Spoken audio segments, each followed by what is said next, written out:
எனக்கு பிரியமானவர்களே, நாம் நினைக்கிறோம் அவர் தூரத்தில் இருக்கிறார், அவர் பரிசுத்தமுள்ள தேவன், நான் ஒரு அற்பமான மனுஷன், குறைவுள்ளவன், நான் எங்க அவரை போய் கண்டடைய முடியும், அவரை நான் எப்படி அவரோடு நான் நடக்க முடியுமா அப்படி நாம் எண்ணிக்கொண்டு இருக்கிறோம்.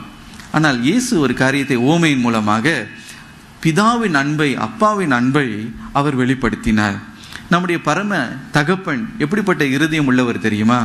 உங்களுக்காக ஏங்குகிறவராய் அவர் இருக்கிறாராம். அதுதான் உண்மை.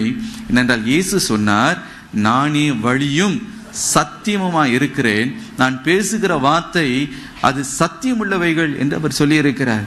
அப்போ தேவாதி தேவனுடைய சுவாபத்தை பிதாவா இயேசு கிறிஸ்து நமக்காக வெளிப்படுத்தினார். இறைவனை ஒரு நாளும் கண்டதில்லை என்று வேதத்தில் வாசிக்கிறோம். அவருடைய ஒரே பேரான குமாரன் தான் அவரை நமக்கு வெளிப்படுத்தி இருக்கிறார். ஹல்லேலூயா.